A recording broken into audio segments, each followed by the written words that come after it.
am going to end by getting into the debate that's been stirred up by Mr. Murthy, saying that this is India's time and that, this is a generation that needs to work maybe 70 hours. Maybe he didn't mean it literally in that way, but this is the time for hard work. As leaders today, who are looking at work-life balance, we're also dealing with a workforce that believes very strongly and firmly at having a work-life balance. We've gone through a phase of work from home to flexi work to hybrid work. Now companies telling people to come right back to work. How do you look at productivity, as we hope to sort of unleash India's potential over the next decade? Rohit, I'll start by asking you.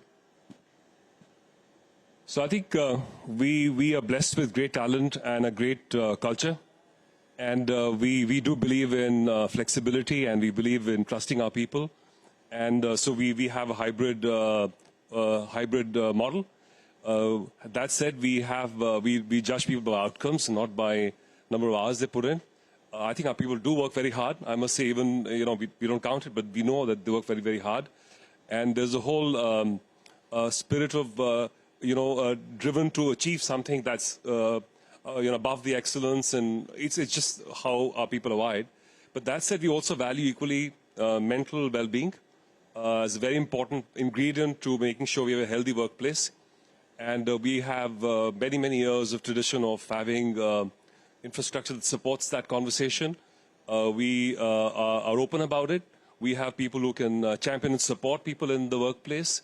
So we do accept that, like any other family, there'd be people going through stages where they need some help.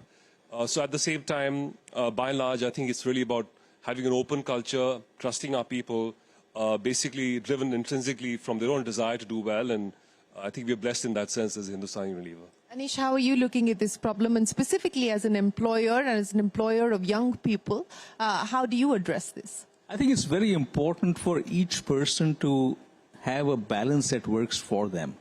And as a personal example, over the years, I've always tried to keep weekends for family. And that has been so important for me. And today, as I look back, I'm very glad I did that, because I don't have that regret that I didn't spend time with my kids when they were growing up. And now they've grown up and are not in the home anymore. So that balance is very important for each person to keep. It's also for each person to decide how that balance changes over time. And at times, you will work hard. At times, you might want a little more balance from a work-life standpoint. And hard work is essential. So I'm not going to say that, it's okay to sit back and have a great balance and expect your career to go very well. So I think it's a combination of both of those things. From an organization standpoint, it's very important that the organization understands what each person wants at what point in time in their life and is open to providing that flexibility. And that is something that, as Mahindra, we are doing in multiple ways. We rolled out a maternity policy recently, which is, I would say, among the best in the world in terms of what it offers. It's a 5-year policy that gives women flexibility over that time period. And what we are doing with multiple groups inside is to understand what are their needs and be able to address them in terms of what they need at that point. Let me head to Shyam, Srinivasan and Zarin. I do want to address the gender parity issue as well. Shyam, Srinivasan, unleashing productivity, work-life balance as a leader, how are you looking at this? I know I'm going to become terribly unpopular, but I don't believe in this line of work-life balance. And I'm not saying it in light.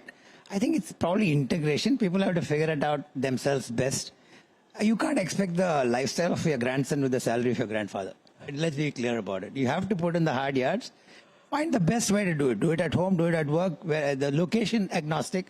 But to believe that I will not put in my... Gone are the days of entitlement. You can't sit back and expect everything to come to you. So I have long maintained the case that you have to put in that effort. Be smart about it. And don't get fussed about work-life balance. I think this 9 to 5 and then I'll go out... You can't be happy in your personal life if your professional life sucks or the otherwise. Right? We are human beings. You can't distance yourself from yourself.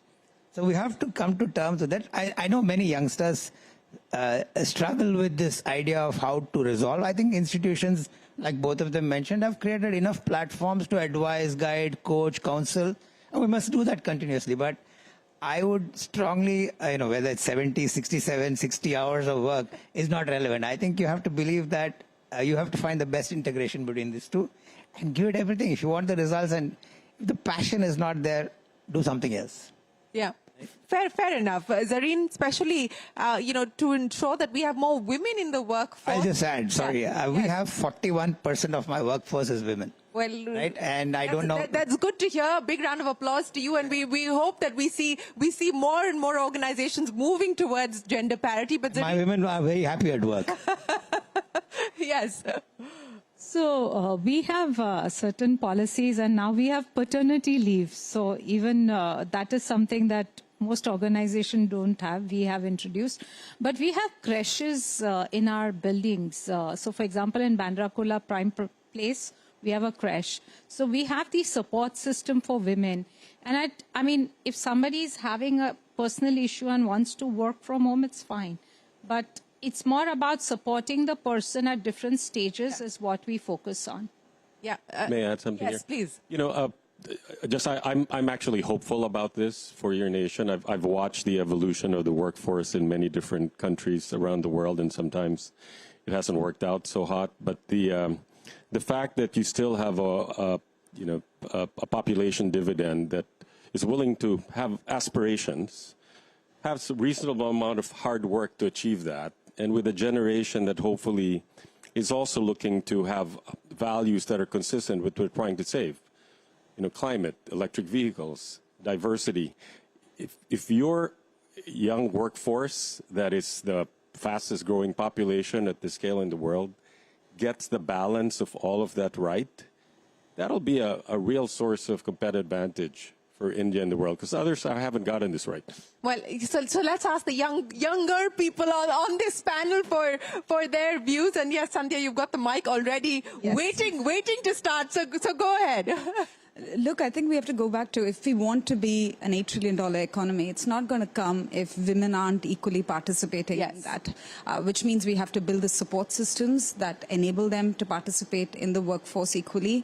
And that's not, I'm not saying 70 hours is good or bad, but I'm saying the system has to work for everyone. It has to work for, people taking care of young families, men and women, right? Not just, look at a work lens. I know certainly, for us as a company, we've invested a lot in terms of the policies we've rolled out. So we have both maternity and paternity leave. We have bereavement leave. If you have had miscarriage, the support there. So we also believe in hybrid work. So we've really invested a lot in making it easier for people to be productive even when they're working from home. So I think all of that comes back to what we measure. As a company, we measure impact in terms of what we're delivering.